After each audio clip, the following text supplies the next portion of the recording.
Okay, my wonderful friends, 17 most unreal rock formations. Then I can explain these, and I will explain to you what these are right there. Those are intestinal villi from some gigantic creature. Let's look at the anatomical evidence.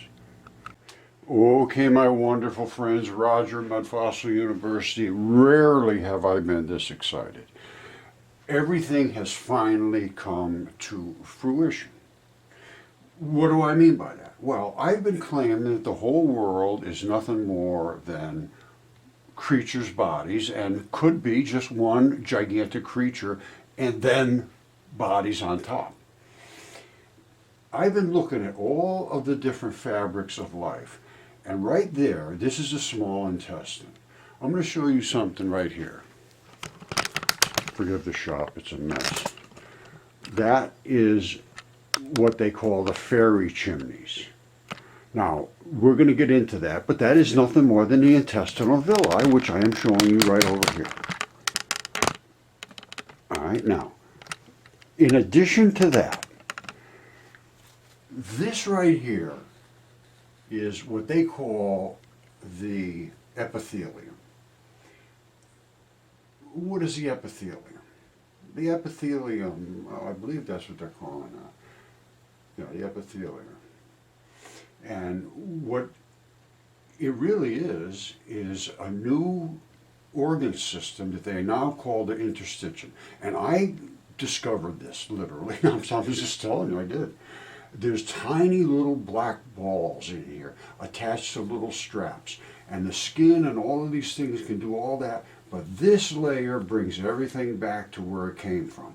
You can stretch it and pull it and all that. There's one here, there's one here, there's one here. They all have these interstitium layers. Now, this is, well, you got the esophagus, you got the stomach, you got the small intestine, and you got the rectum. Now, I studied this very carefully, and now I'm finding out that all of the things that I originally studied, and let's just go real quick, because I just showed you that, well, this gets very detailed. So let's go to the important stuff. And I underlined or highlighted the important stuff years and years ago. Some of it now comes to play where I forgot all about it.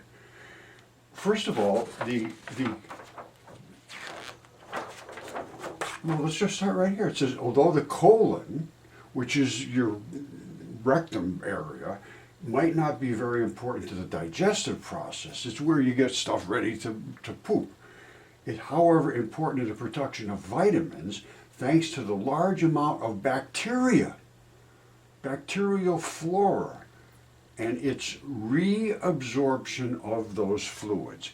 Those fluids get into your colon, they sit there, the bacteria eats away at the vitamins and puts them back in your system. If you don't have the bacteria, you're going to be sick. I've been saying this, it's absolute. And a newborn baby does not have a digestive function from birth. What does that mean?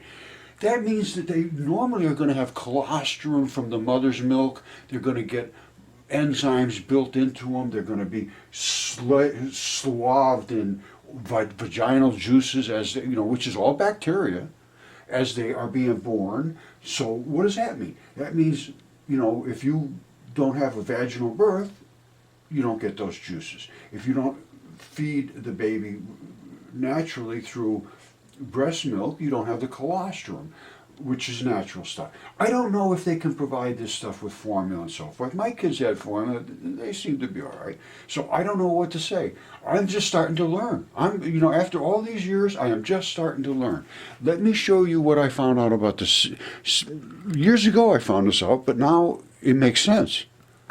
All right, let me just explain something to you. 50 years, 60 years ago, 70 years ago, Emmanuel Velikovsky wrote this book called Worlds in Collision.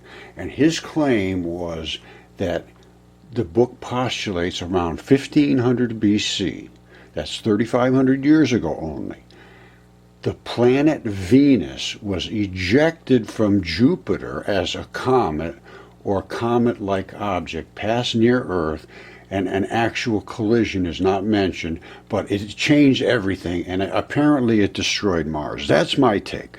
Now, it not only says it was ejected, it said it was born. Venus was born from the feared god Jupiter, which was another planet. So Venus was literally born, and if you ever see Jupiter, there's a giant red spot, which is exactly the size of Venus almost. It's like, could be the gigantic vagina. I have no idea. Nobody does. But in the ancient text, it said it was born.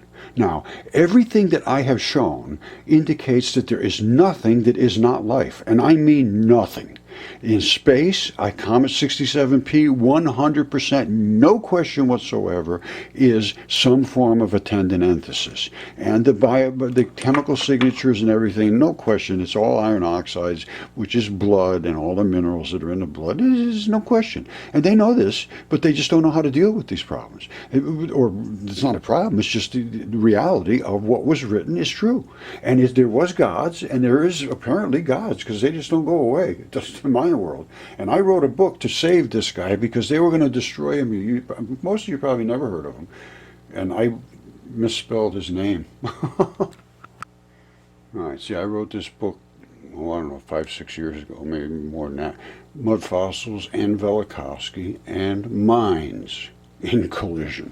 It appears that, everything that I have found supports the statements that Velikovsky made in that book. And they destroyed him, literally destroyed his life for writing that book. And they forced the publisher to take it off the bookshelves, even though it was #1 on the book, on the top #1 New York Times bestseller list for 11 weeks in a row. They forced the publisher to pull the book, and another publisher took it over, but it was like a comic book publisher or something. It was somebody who didn't care about the academics, because academics will destroy you. If you come out with something that goes against what they tell you, you have to say to become educated. I say think for yourself, and so does everybody that's been reading this. Because they see, and you understand. If you don't see and understand, I can't help you. And if you don't care about truth, I also cannot help you. All right? Thank you.